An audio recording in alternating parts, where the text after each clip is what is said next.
경전이라는 게 있어요. 경전 뭔지 알죠? 그 종교의 교리를 담고 있는, 아니면 그 종교에서 믿는 신의 말씀을 담고 있는 책, 그걸 경전이라고 해요. 그래서 기독교에는 성경, 그리고 뭐 불교에는 불경, 뭐 이슬람교에는 코란, 다 들어봤죠? 자, 그런데 혹시 여러분 사탄교라는 말 들어봤나요? 사탄교? 전도사님도 몰랐는데 사탄교라는 교가, 그러니까 사탄을 숭배하는 교가 있다고 하더라고요. 자, 근데 우리 혹시 성경책 맨 처음에 나오는 책 뭔지 다 알죠? 창세기. 그럼 그 창세기 1장 1절 다 알죠? 외울 수도 있을 거예요. 태초에 하나님이 전제를 창조하시니라. 자, 근데 이 사탄교회도 경전이라는 게 있고, 거기에서 제일 처음 나오는 말이 있대요. 뭘까요? 사탄교회에서 제일 처음 등장하는 말. 전도사님은 뭐 이렇게 생각했어요. 뭐 하나님은 천지를 창조하지 않았다, 아니면 사탄을 숭배해라, 뭐 이런 게 있을 줄 알았는데 여기에 이게 있다고 하더라고요.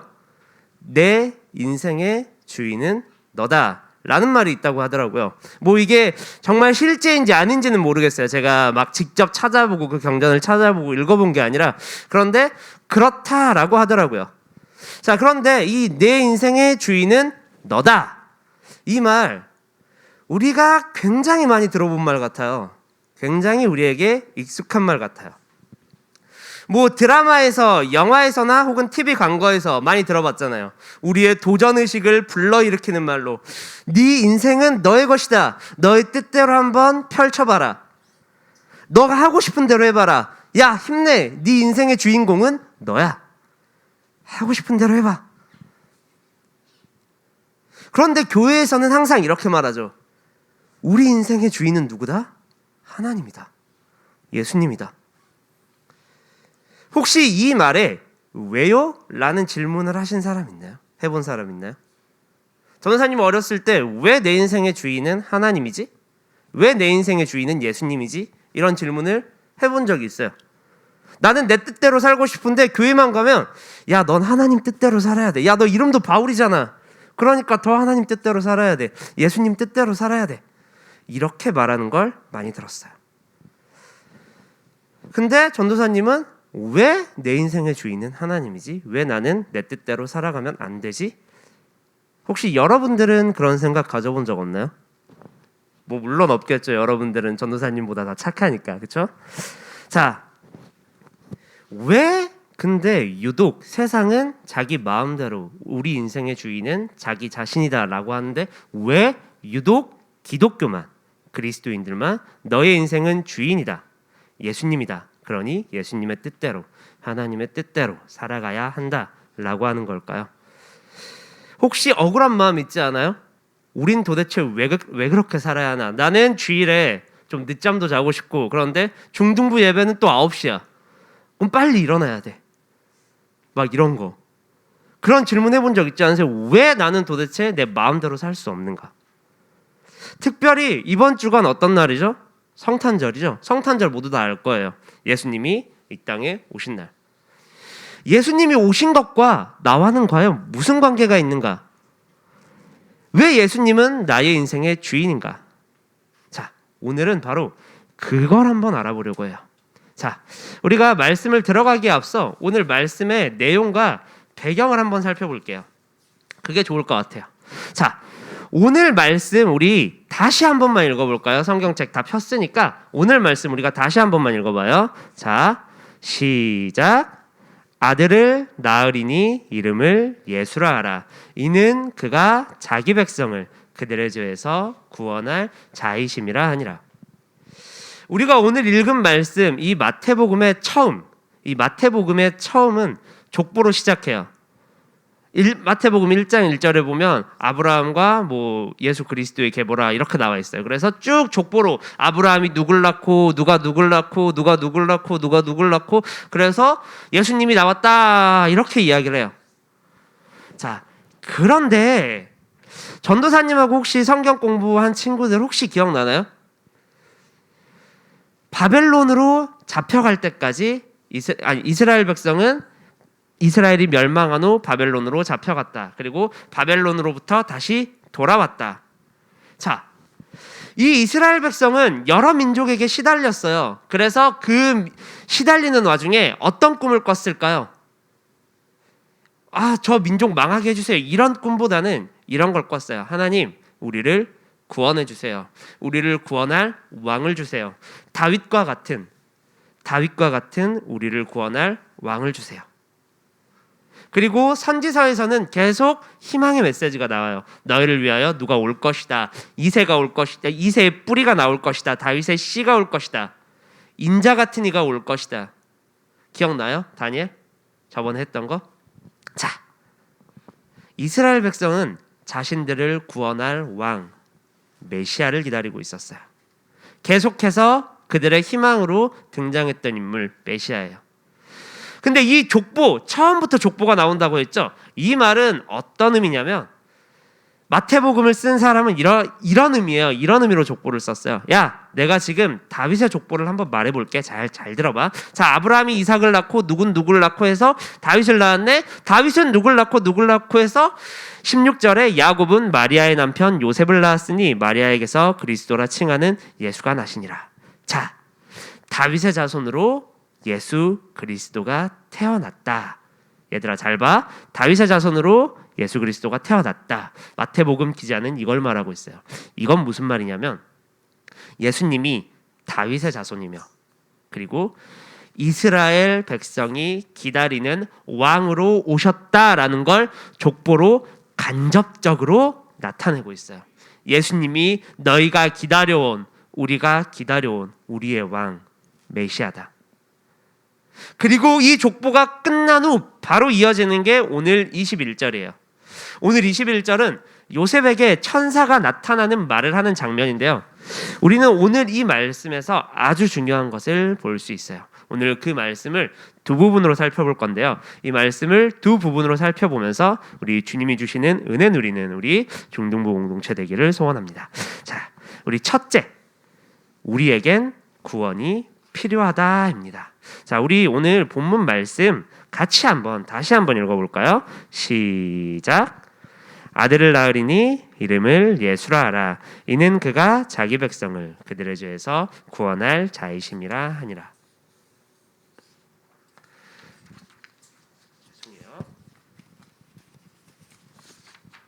자, 다윗을 왕이라고 생각하는 이스라엘 백성들은 언제나 그들을 구원할 자, 메시아, 그리스도를 기다렸다고 했죠. 자, 그럼 여기서 우리가 생각해 볼 게 하나 있어요. 얘네들이 구원자, 메시아를 기다렸는데 이스라엘 백성은 구원을 바랬는데 어디로부터의 구원을 바랐던 걸까요? 어디로부터의 구원? 도대체 이스라엘 백성은 어디로부터의 구원을 바랬는가?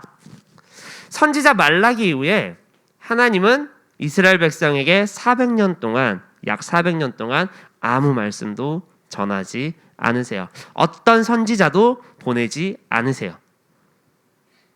그 400년, 그 긴 시간 동안 이스라엘은 많은 침략을 겪고 또 여러 가지 어려운 상황에 처해 있었어요. 그리고 예수님이 올 이 시기는 로마라는 정말 세계에서 찾아볼 수 없는 강대한 제국, 아주 거대하고 강한 제국이 이스라엘을 점령하고 통치하고 있던 시기였어요.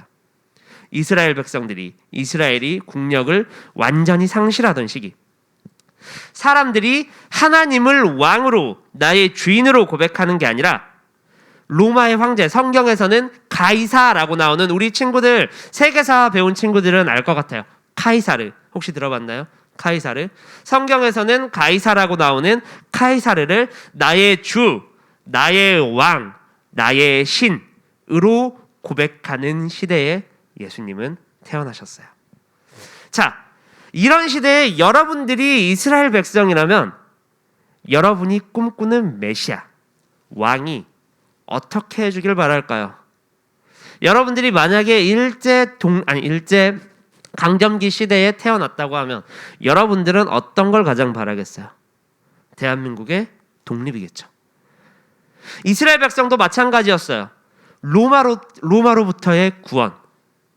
다윗과 같은 위대한 왕, 다윗과 같은 멋진 왕, 위대한 왕, 강한 왕이 태어나서 우리를 구원해 줄 거야. 어떻게? 강한 힘으로, 능력으로. 로마에서. 또한 우리를 괴롭히는 적들로부터 구원해 줄 거야. 누가? 이제 우리가 기다리는 오시는 메시아가, 왕이. 그리고 자신들이 기대하던 메시아가 세상에 왔어요. 그런데 자신들이 기대하고 기다렸던 모습과는 전혀 반대예요. 예수님은 이제 나중에 제자들에게 이렇게 말했어요. 야, 내가 그리스도야, 메시아야. 야, 근데 나는 고난받아야 돼. 나는 버림받아야 돼. 나는 죽어야 돼. 제자들은 실망했어요. 훗날 예수님이 십자가에 못 박힐 때 유대인의 왕이라는 명패가 박혔고 사람들은 이걸 보고 이렇게 말했어요. 야, 네가 그리스도냐? 네가 하나님의 아들이냐? 네가 우리를 구원할 메시아가 맞냐? 그럼 너 자신부터 구원해봐라. 대제사장들도 이렇게 말해요. 그가 남은 구원하였으되 자기를 구원할 수는 없도다. 그가 이스라엘의 왕이로다. 지금 십자가에서 내려올지어다. 그리하면 우리가 믿겠노라. 그가 하나님을 신뢰하니 하나님이 원하시면 이제 그를 구원하실지라. 그의 말이 나는 하나님의 아들이라 하였도다 하며. 그들에게, 사람들에게 구원은 과연 무엇이었을까요? 예수님은 아무것도 이루지 못한 채 십자가에서 달려 죽으신 것 같은데 도대체 어떻게 구원을 하셨다는 걸까요? 사람들은 이걸 몰랐어요. 그러나 오늘 성경에서는, 우리가 읽은 말씀에서는 분명하게 밝히고 있어요. 그가 자기 백성을 그들의 죄에서 구원할 자이심이라. 어디로부터의 구원이라고요? 로마로부터? 강한 힘으로? 아니요. 분명히 성경에서는 예수님이 오신 목적에 대해 정확히 기록하고 있습니다. 그가 자기 백성을 그들의 죄에서 구원할 자이심이라. 그들의 죄에서, 자기들의 죄에서, 우리들의 죄에서 구원할 자. 우리는 흔히 구원의 의미를 좀 착각해요. 그리고 깊게 생각하지 않아요. 그리고 혹은 심지어는 구원의 필요성을 알지 못해요. 야, 내 삶에 구원이 필요하다고? 야, 너나 구원받아라. 우리에게 구원이 필요하다라는 걸 들어요. 교회에서 들어요. 그리고 듣기는 하지만 필요성을 알진 못해요. 그냥 전도사님이 이 말하는 우리에게 구원이 필요하구나. 그냥 그런가 보다 라고 하며 넘겨요. 비웃을 뿐이에요. 왜 우리에게 구원은 필요할까요? 바로 죄 때문이에요. 여러분 모두 창세기 3장에서 나온 선악과 이야기 알잖아요. 선악과를 따먹음으로 죄인이 된 아담과 하와, 그리고 우리. 왜 이게 죄일까요? 왜 이게 죄일까? 하나님의 명령하셨는데 하나님의 명령을 어김으로 하나님과 관계가 단절되고 멀어지게 됐거든요. 그걸 기독교에서는 죄라 그래요. 하나님과 멀어진 상태. 내가 하나님과 멀어진 상태를 죄라 그래요. 내가 어떤 잘못을 저질러서 네가 죄인이라 한 게 아니라 하나님과 멀어진 상태, 관계가 단절된 상태. 그래서 인간들은 자기 멋대로 살아가요. 창세기 1장 1절에서 이렇게 기록하죠. 태초에 하나님이 천지를 창조하시니라. 이 말씀은 바로 어떤 말씀이냐면 하나님이 천지를 창조하셨네? 그냥 이렇게 넘길 말씀이 아니라 하나님이 온 세상의 주인이시며 온 세상을 다스리신다라는 것을 뜻해요. 태초에 하나님이 천지를 창조하시니라 라는 이 말은. 그러나 인간은 죄로 인해서 그걸 알지 못하고 또 알아도 인정하지 않아요. 처음에 말했죠. 사탄경은 사탄을 숭배해라, 하나님이 천지를 창조하지 않았다, 이걸 말하고 있지 않고 뭘 말하고 있다고요? 네 인생의 주인은 너다. 하나님을 왕으로, 나의 주인으로 인정하지 않아요. 뭐 때문에? 죄 때문에. 이게 심각한 상태인지조차 몰라요. 그래서 구원의 필요성을 알질 못해요. 너 구원받아야 돼, 너 예수님 믿어야 돼 해도 구원의 필요성을 알지 못해요. 예수님이 왜 이 땅에 오셨는지 의미도 생각하지 않아요. 우리를 죄에서 구원할 예수님이 오셨다라는 걸 들었음에도 불구하고 우리는 그렇구나 라고 하고 그냥 넘길 뿐이에요. 왜요? 구원의 필요성을 모르기 때문에. 그래서 자기 마음대로 살아가요. 교회 나온다고 하면서도, 예수님 믿는다고 하면서도 자기 뜻대로 살아가요. 하나님 없이, 하나님과는 전혀 상관없이. 자, 그럼 이 죄의 결과는 뭘까요? 성경에선 말해요. 죄의 삭은 사망이요. 이 죄에서 우리를 구원할 수 있는 건 아무것도 없어요. 누구도 없어요. 모두가 죄 지은 사람인데 누가 누굴 구원해요? 그래서 예수님이 오셨어요. 그렇기 때문에 예수님이 오신 거예요. 뭘 위하여? 우리를 우리의 죄에서 구원하기 위하여. 그리고 그걸 위해 예수님은 죽으셨어요. 그리고 그걸 위해 다시 부활하셨어요. 지금 전도사님이 하는 얘기를 나 이 이야기 알아. 어렸을 때부터 숱하게 들어왔던 이야기라고, 다 아는 이야기라고 뻔하게 생각하지 마세요. 정말 중요하니까 여러분들에게 계속해서 강조하는 거예요. 여러분들이 듣고 있는 것 같아도 듣지 않고 있는 것 같아도 정말 중요하니까 계속해서 말하고 있는 거예요. 예수님이 누구신지, 예수님이 왜 이 땅에 오셨는지를 여러분이 정말 알아야 해요. 그리고 믿어야 해요. 그렇지 않으면 여러분들도 세상 사람들처럼 우리에게 구원이 필요하다는 것을 믿지 않아요. 생각하지 않아요. 머리로는 알아도 믿지 않아요. 근데 여러분들이 지금까지 숱하게 했던 고백들이 있어요. 사도신경 뭐예요? 사도신경 오늘도 했잖아요. 그 사도신경에 굉장히 우리가 매일매일 하는 아주 중요한 고백, 정말 믿지 못할 고백이 있어요. 사도신경의 마지막 이렇게 돼 있잖아요. 다 알잖아요. 죄를 사하여 주시는 것과 몸이 다시 사는 것과 영원히 사는 것을 믿사옵나이다. 여러분들은 그냥 이걸 아무 의미 없이 생각 없이 그냥 주문 외우는 것처럼 읊조리지만 여기에는 아주 강한 신앙의 고백이 들어있어요. 죄를 사하는 걸 내가 믿습니다. 내가 다시 부활할 것을 믿습니다. 내가 다시 영원히 사는 것을 믿습니다. 라는 고백을 여러분들이 매주 동안 해오셨다고요. 그런데 왜 내 마음속에는 아무런 변화가 없냐? 다시 말하지만 죄 때문이에요. 그래서 구원의 필요성을 알지도 못해요. 나에게 구원이 필요하다는 사실도 인정하지 않아요. 죄 때문에. 그런데 우리가 했던 사도신경, 내 죄를 용서해 주시는 것, 부활하는 것, 그리고 영원히 산다는 걸, 그걸 믿는다고 여러분들은 매일 고백하고 있어요. 사랑하는 여러분, 우리에게 구원은 필요해요. 그리고 그걸 위하여, 우리 죄를 위하여 예수님께서는 이 땅에 오셨어요. 바로 그게 성탄절이에요. 이제 우리에게 구원이 필요하다는 사실을 좀 인정했으면 좋겠어요. 다시 말하면 기독교에서 말하는 구원이라는 게 뭔지 좀 알았으면 좋겠어요. 구약의 모든 사람들은 자신들을 죄에서 구원하러 오실 메시아, 예수, 그리고 구원하러 오실 메시아, 예수를 바라면서 평생 동안 기다리면서 그 예수를 믿으면서 살았어요. 그리고 우리는 이제 우리를 죄에서 구원하러 오신 메시아, 예수 그리스도를 믿고 살아가는 사람들이에요. 우리 그 사실을 잊지 말고 우리를 죄에서 구원하러 오신 예수님께 감사와 찬양을 올려드리며 성탄절을 맞이하는, 그리고 그런 삶을 살아가는 우리 되기를 소원합니다. 자, 둘째, 우리에겐 주님이 필요하다. 우리에겐 주님이 필요하다. 우리 오늘 말씀 다시 한 번만 읽어볼게요. 시작. 아들을 낳으리니 이름을 예수라 하라. 이는 그가 자기 백성을 그들의 죄에서 구원할 자이심이라 하니라. 자, 이 말씀은 또한 우리에게 위로가 되는 말씀이에요. 이게 왜 우리에게 위로가 될까요? 예수님이 오셨어. 근데 왜 이게 지금 내 삶에 위로가 되지?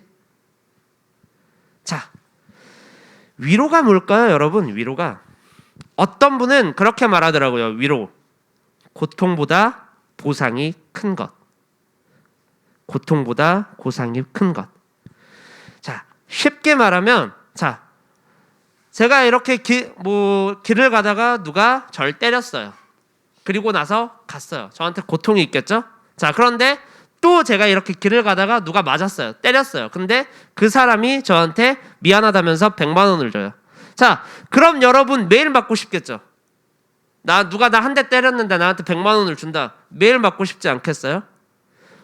고통보다 보상이 큰 것, 그걸 위로라고 해요. 좀 극단적인 예시지만 여러분들의 이해를 돕기 위해서 고통보다 보상이 큰 것. 자, 근데 이 고통보다 보상이 크다라는 말은 뭘 전제로 하냐면 위로는 고통을 전제로 해요. 위로라는 건 고통이 없이는 올 수 없어요. 위로는 고통을 전제로 해요. 자, 쉽게 말하면 우리는 고통 속에 있는 사람들에게는 위로가 필요하다는 거예요. 우리는 다양한 문제로 고통을 겪고 있어요. 지금 이제 중학생 여러분들은 친구 간의 관계로 오는 문제, 또 그런 걸로 고통을 겪을 수도 있고요. 선생님들은 취업 문제나 결혼 문제나 직장 문제나 자녀 문제 등등으로 여러 가지 문제들의 고통을 겪을 수도 있어요.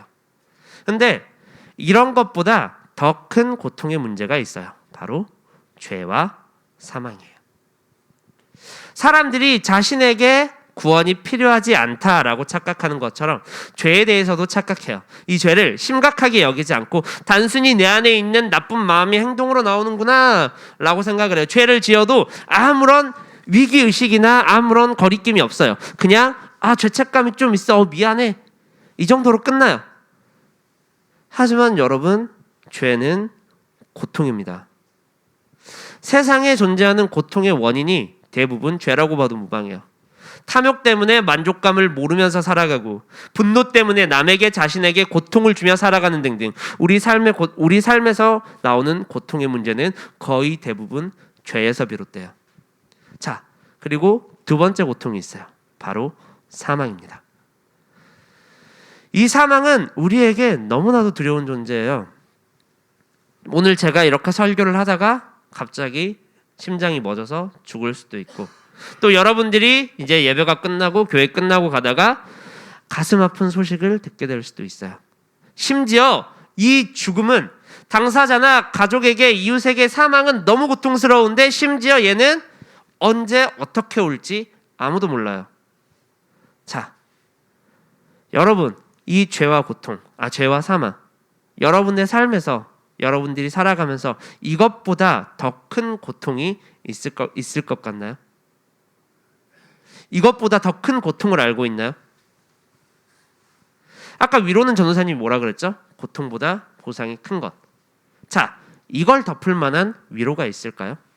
그런데 하이델베르크 요리문답 1문에서는 이렇게 말을 해요. 사나 죽으나 당신의 유일한 위로는 무엇입니까? 사나 죽으나 당신의 유일한 위로는 무엇입니까? 답 다 알고 있죠? 뭘까요? 예수님이죠. 맞아요. 그래서 예수님의 오심이 또한 우리에게 위로가 되는 사건이라는 거예요. 흔히 우리는 예수님을 믿는 이유에 대해 이렇게 말을 해요. 천국 가려고. 너 예수님 왜 믿니? 하면 천국 가려고요. 이렇게 말을 해요. 맞아요. 틀린 대답 아니에요. 아주 훌륭한 대답이에요. 자, 그런데 천국 가려고, 이 대답은 죽음 이후를 말해요. 다시 말하면 내가 예수를 믿고 죽음 이후에 천국 간다면 죽은 이후에 나에게 위로가 된다라는 거예요. 그런데 오늘 일문에서 뭐라고 말하죠? 사나 죽으나. 이게 중요해요. 사나 죽으나. 예수님은 단순하게 우리가 죽은 후에 천국을 가기 위한 담보거리가 아니라 지금 현재 오늘을 사는 여러분에게, 저에게 위로가 되신다라는 거예요.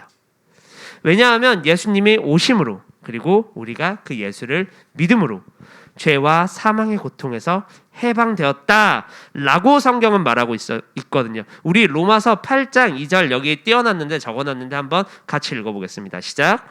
이는 그리스도 예수 안에 있는 생명의 성령의 법이 죄와 사망의 법에서 너를 해방하였습니다. 자, 우리에겐 예수가 필요합니다. 그래서 주님은 이 땅 가운데 이 땅 가운데 오셨고 십자가에 달리셨어요. 우리에게 예수가 필요하기 때문에 죄와 사망의 법에서 이기셨다라는 걸 부활로 보여주셨어요. 그리고 그 주님의 오심은 죄와 사망의 고통에 있는 우리에게 위로가 돼요. 자, 근데 지금 전도사님이 하는 말 전혀 안 와닿죠? 무슨 말인지 모르겠죠? 이 설교의 내용이 그리고 굉장히 부정적으로 느껴질 수도 있을 거예요. 지금 이런 말이잖아요. 여러분에게 여러분은 지금 고통 속에서 살고 있어요.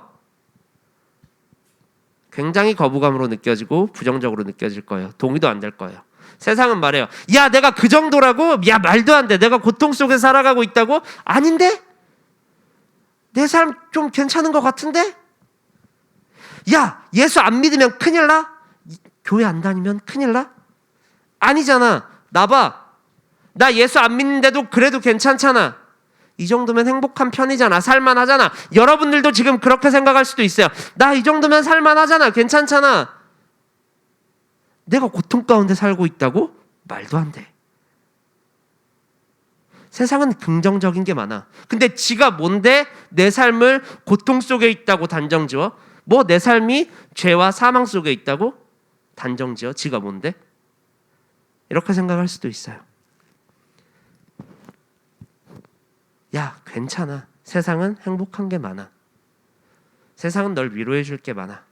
넌 지금 고통 가운데 살고 있지 않아. 괜찮아. 이 정도면 행복하잖아. 괜찮아. 살만해. 괜찮아. 그리고 계속해서 여러분들에게 이런 질문, 이런 의문을 떠올리게 하다가 마지막으로 여러분들에게 떠올리게 하는 게 하나 있을 거예요. 그게 뭐냐면 그럼 지금 내 삶에 딱히 예수가 필요한가? 지금 내 삶에 예수가 딱히 필요한가? 내가 지금 교회 다니는데 뭐 사실 난 예수님이 누군지도 잘 몰라. 근데 평온한 것 같아. 뭐 이 정도면 살만한 것 같아. 물론 당연히 고통도 있을 수도 있지. 그런데 견딜만해. 괜찮아. 그러면 딱히 내 삶에 예수가 필요한가라는 생각을 해요. 그리고 대부분의 사람들은 그 질문을 던짐과 동시에 교회를 떠나갑니다. 예수님을 떠나가요. 세상 사람들도 마찬가지예요. 내가 이렇게 살만한데 지가 뭔데 날 죄인이라 그래. 내가 이렇게 살만한데 지가 뭔데 날 고통 속에 있다 그래. 나 이렇게 살만해.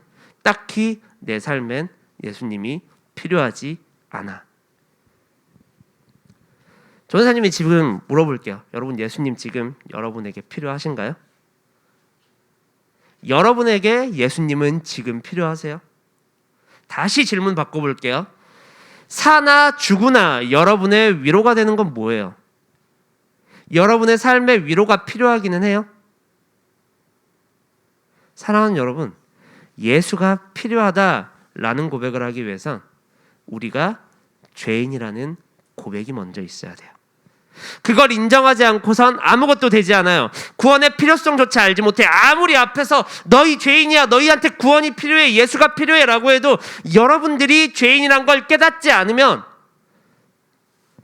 그냥 내 삶에 예수가 필요한가? 라고 넘기게 된다고요. 그리고 구원의 필요성조차 알지 못한 채 이렇게 살아갈 거예요. 내 인생의 주인은 나다. 그런데 오늘 우리가 읽은 본문에서 말하잖아요. 아들을 보내리니 이름을 예수라 하라. 이는 그가 자기 백성을 그들의 죄에서 구원할 자이심이라. 이 말씀이 죄인인 우리에게 위로가 되는 거예요. 나에게 위로가 되지 않는다 이 말씀이 그럼 나는 내가 죄인임을 깨닫지 않고 있는 겁니다. 내가 죄인임을 모르고 있는 거예요. 이 말씀은 죄인인 우리에게 위로가 되는 말씀이에요. 죄와 사망으로 고통받는 우리에게, 우리의 삶 속에 우리를 위하여 예수님이 이 땅에 오셨으니까요. 그래서 예수님은 예수님께로 오는 자들에게, 오는 모든 자들에게 이렇게 말씀하십니다. 수고하고 무거운 짐진 자들아 다 내게로 오라. 내가 너희를 쉬게 하리라. 이제 사나 죽으나 여러분에게 위로는 오직 한 분, 예수님이었으면 좋겠어요. 딱히 예수님 필요한가? 라는 질문, 의문이 든다면 지금 여러분 하나님 앞에 기도하세요. 하나님, 제가 죄인임을 깨닫게 해주세요. 제가 죄인임을 깨닫게 해주시고 저에게 구원이 필요하다는 사실을 인정하게 해주시고 저에게 예수님이 필요하다는 사실을 인정하게 해주세요. 그리고 딱히 예수님이 필요한가? 이런 질문을 던지는 우리가 아니라 정말 나에게는 예수님이 필요해 라고 고백하는 우리 중등부 되기를 소원합니다. 자, 말씀을 정리할게요. 사랑하는 여러분, 이제 여러분들이 좋아하는 거 맞죠? 좋아하겠죠? 좋아하는 성탄절 크리스마스예요. 세상 사람들은 주님이 왜 이 땅에 오셨는지 그 목적을 알고 감사하며 찬양하는 것이 아니라 그저 연휴로서 이 날을 보내며 선물 받는 날로서 이 날을 보내며 사랑하는 가족과 보내는 날로서 연인과 보내는 날로서 이 날을 보내요. 자신들이 인생의 주인으로서 이 날의 주인으로서 이 날의 의미를 퇴색시켜버려요. 하지만 여러분만은 그러지 않았으면 좋겠어요. 이 날은 우리를 죄에서 구원하시려고 주님이 오신 날이며 우리에게 위로가 되신 주님이 오신 날이에요. 그리고 우리는 그 주님을 믿는 자들이에요. 그래서 사도 바울은 이렇게 고백합니다. 내가 그리스도와 함께 십자가에 못 박혔나니 이제는 내가 산 것이 아니오 오직 내 안에 그리스도께서 사신 것이라. 이제 내가 육체 가운데 사는 것은 나를 사랑하사 나를 위하여 자기 자신을 버리신 하나님의 아들을 믿는 믿음 안에서 사는 것이라. 여러분, 우리는 그리스도인이에요. 이 성탄절 그리고 우리가 앞으로 살아갈 모든 날 동안 그 사실을 기억하고 우리가 그냥 단순히 신앙 고백으로 하는 죄를 사하여 주시는 것과 몸이 다시 사는 것과 영원히 사는 것을 믿사옵나이다, 이걸 그냥 주문으로 외우는 것이 아니라 그 의미를 생각하고 고백했으면 좋겠어요. 그리고 왜 주님이 이 땅에 오셨는지를 생각하며 이제 하나님의 아들 예수를 믿는 믿음 안에서 나를 구원하신 주님을 나의 왕으로, 내가 나의 삶의 왕이 아니라 나를 구원하신 주님이, 나를 죄에서 구원하신 주님이 나의 왕으로, 주인으로 고백하며 살아가는 우리 중등부 되기를 소원합니다. 우리 찬양 한 곡 하며